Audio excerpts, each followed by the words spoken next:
Par un peuple d'Afrique, citoyens du monde, mes chers frères et sœurs de France, il faut très rapidement mobiliser le syndicat des hommes battus par leurs femmes pour porter plainte contre Brigitte Macron. Il faut mobiliser tous les avocats rompus à la matière pour porter plainte contre Brigitte. On ne peut pas accepter quel fata, quel bouco. Non, on ne peut pas accepter ça. C'est trop humiliant. Ça me fait mal. Vous avez vu comment elle a giflé Macron comme ça? C'est que, en caché, regardez, elle a mal tapé le petit comme ça là. Non, ça me fait mal. Il faut qu'elle paie. Peut-être ça là, si c'était un homme qui avait battu sa femme, les femmes n'allaient commencer à parler partout. Mais c'est notre camarade Macron qui s'est fait battu. On ne peut pas l'accepter. Frère, on va suivre la vidéo après. Bon, on va décortiquer. Ça là, il faut. Hey, you're mine.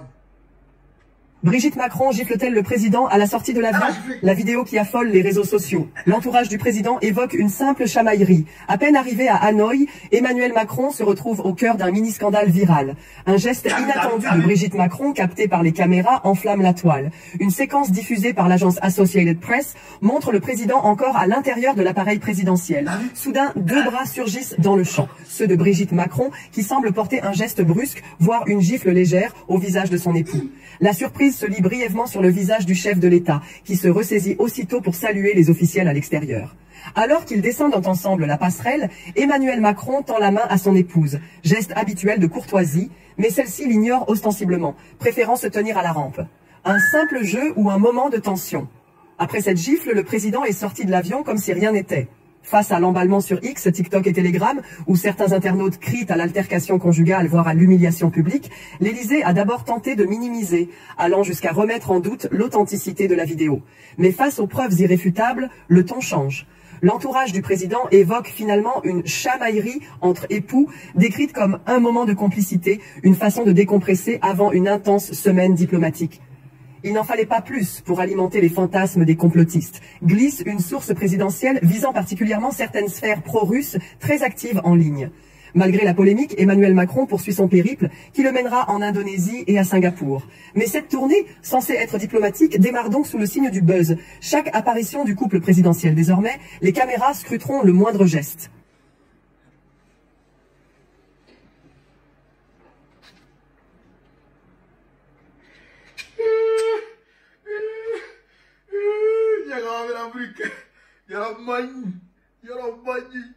Ah! Donc c'est comme ça. C'est comme ça, elle le frappe toujours. Mais Macron ne respecte pas les gens. Il ne respecte pas. Il n'entend pas.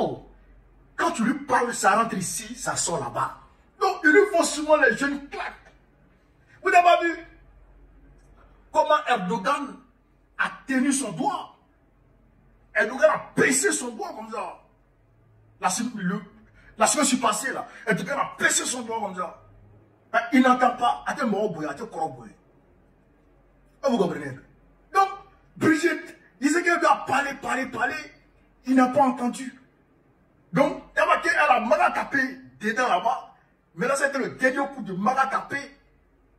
Et puis tout le monde a vu drap péter.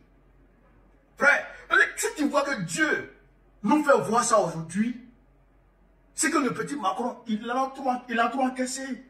Dieu veut que ça cesse. C'est pourquoi il a exposé ça. Mais quand tu fais un péché, Dieu garde ça dans le secret. 2 péchés, il garde ça dans le secret. 3 péchés. Mais quand Dieu voit que ça devient trop, Dieu t'humilie un jour aux yeux du monde. C'est ça que Dieu a fait à Brigitte. C'est ça que Dieu a fait à Brigitte comme ça. C'est Brigitte Dieu en train de punir. Mais c'est pas Macron. C'est le pauvre, il souffre. Il souffre. Brigitte le frappe à la maison.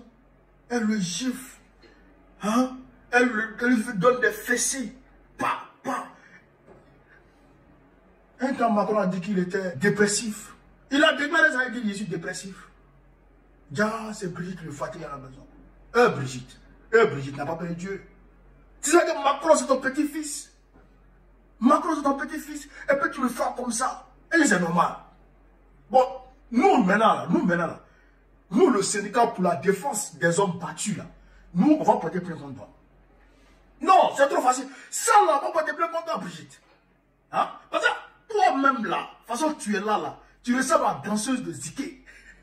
De toute façon, tu ressembles à la danseuse de Ziké, là. Toi, là, t'es pas femme, tu es garçon.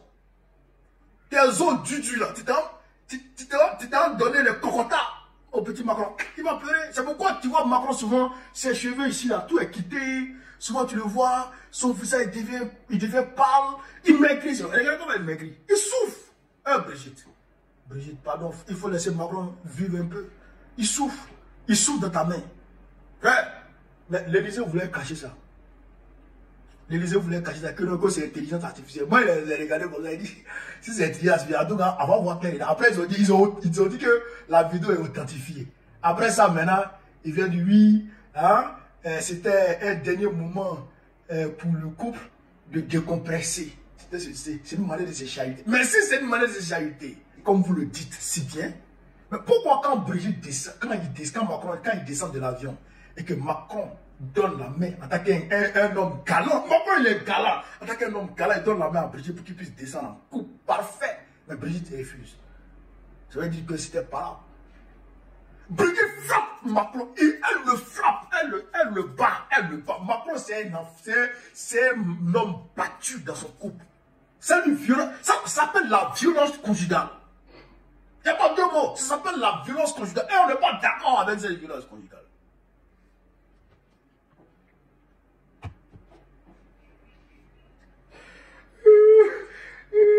Non, c'est pas possible. Yeah. Non, c'est grave. Demande-toi le prendre comme ça. Frère, c'est les choses qui annoncent le déclin de l'Empire français. C'est fini. Ça, là, quand tu vois ce genre de choses se produire à plusieurs reprises, ça annonce inéluctablement quelque chose. Oui. Ça annonce inéluctablement quelque chose. Ça annonce, tiens, comme appelle l'Afrique, la fin de l'Empire français. C'est fini. Parce que de la manière le chef est en train d'être humilié comme ça, là, ça annonce quelque chose. Oui, ça annonce quelque chose. Et ça annonce la perte de la Côte d'Ivoire par la France. La France va perdre la Côte d'Ivoire en 2025, cette année. C'est moi qui vous dis. La France, elle va perdre la Côte d'Ivoire cette année. Parce que Gbagbo va prendre le pouvoir. Nous allons prendre le pouvoir. Le panafricanisme va prendre le pouvoir en Côte d'Ivoire en 2025. Vous allez voir. Vous allez voir ce qui est dedans. Est-ce que vous comprenez? Ayez la foi. Soyons mobilisés. Le travail là, ça se fait. Le travail s'est fait. On part spirituellement comme sur le terrain. C'est fini pour la France. Quand nous on va prendre le pouvoir en Côte d'Ivoire, on va donner la main en même temps à l'AES pour dire tous les terreaux qui pullulent dans la zone frontalière entre la Côte d'Ivoire et puis l'AES. Quand on finit de les dire tout cela, on donne la main à l'AES et le Sénégal sur le volet monétaire. On change le franc CFA et puis on bat notre monnaie tranquille. AES, Sénégal, Côte d'Ivoire, le franc CFA tombe. C'est fini. Donc, rassurez-vous, c'est des signes annonciateurs. C'est des signes annonciateurs du déclin de l'Empire français. Et c'est fini. C'est fini. Cette année, c'est fini. Parce que je vous dis, sur cette vidéo, vive l'Afrique libre, vive le panafricanisme, vive tous les présidents panafricains, vive l'AES, vive le président Ibrahim Traoré, vive le président Assimi Goïta, vive le président Abdoulaye Tchani, Gbagbo, président Bekolo, en octobre prochain, Inch'Allah.